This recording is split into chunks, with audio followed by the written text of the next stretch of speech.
Alright, in this video we're going to talk about your constructing and solving equations. Before we talk about equations, I just want to do a quick recap of what we've learned so far. Let's talk about expression. What are expressions? Expressions, if you remember, so far what have we been doing is we are taking real life scenarios. For example, let's say I have this box right here. It's a black box full of chocolates. I don't know how many chocolates are there inside. But then I told you that I added another 2 bits of chocolate inside. Which means I express this scenario how? I write this number of box, I don't know what's the number, as x. Alright? And then because I add 2 chocolates, I plus 2. Okay? So far, we've learned to translate real life scenarios into mathematical language. Okay? So that is for expression, a scenario to mathematical language. What about a formula? Formula, it is also similar. We are translating a scenario, but instead of a scenario, we're translating a relationship. What do I mean by a relationship? Let's say I have 1 week. How many days are there in 1 week? There are 7 days. Okay, you know this relationship. You know that in 1 week there are 7 days, but I want to translate it into a mathematical formula. I want to write it like a mathematical language. How do I do that? Some of you might give me the answer as 1W equals to 7D. But if I try to use this formula, let's say I have 1 week or 1 day, sorry. Okay, so my D is 1. Since my D is 1, I substitute 1 in where D is right now. So 1 week, 7 bracket 1. So in 1 week, I have in 1 day, I have 7 weeks. See how the formula doesn't work? It doesn't work. Because if you put in 1 day into where D is, you get 7 weeks. So the formula is incorrect. You have to be able to translate it properly. And the proper way of doing that is by taking the number of weeks, which is W, multiplied by 7. So it's 7W. Then only you get your number of days. Alright?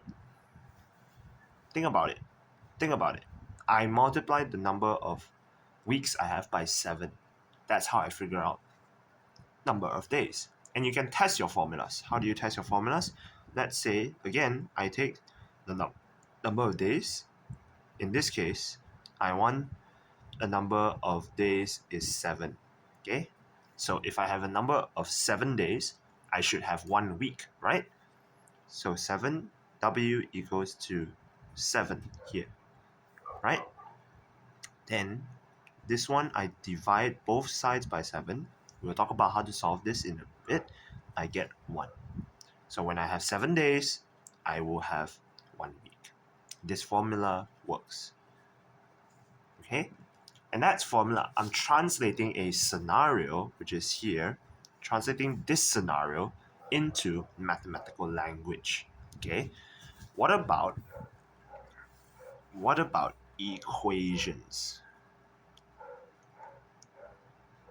Well, it's the same thing with expression and formula. You're still translating English scenarios into mathematical language. The difference is equations, you actually have a answer or a finite number. So what do I mean by that?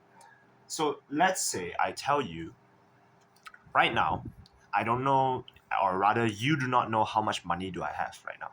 Okay? But if I tell you I need another 2 ringgit to buy a lunchbox that costs us around 10 ringgit. Okay, so what do we know so far? So I need 2 more ringgit to buy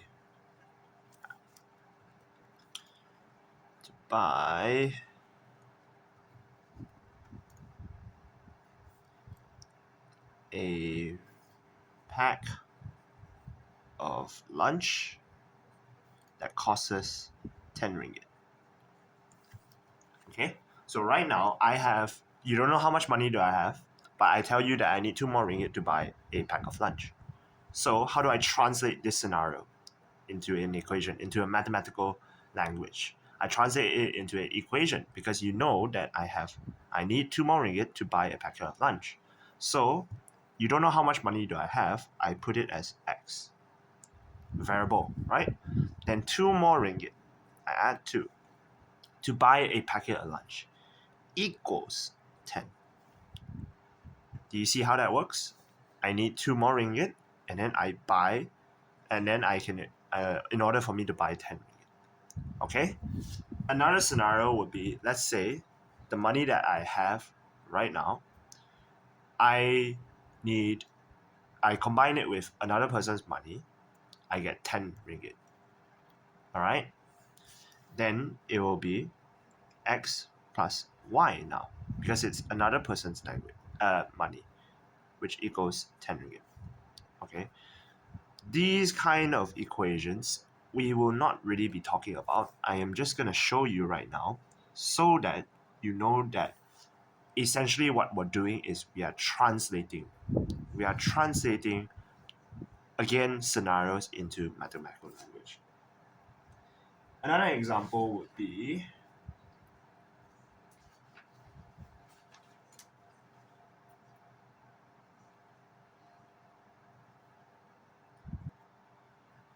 if I have my sister's age, so let's say my sister is 15 years old. Okay, 5 years old is too young. Okay, 15 years old. Okay, my sister is 15 years old. I am 4 years older than her. Okay.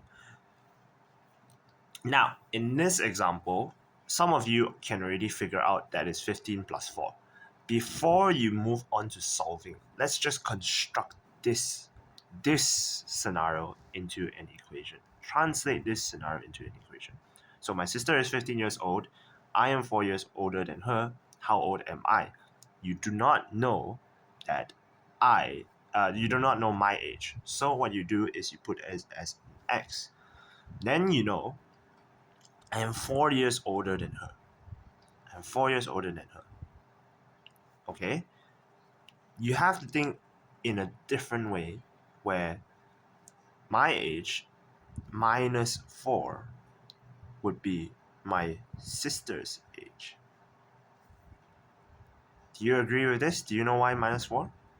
Because think about it. If my age, I'm older than her by 4 years old, if I go back 4 years, then it'll be her age, which is 15.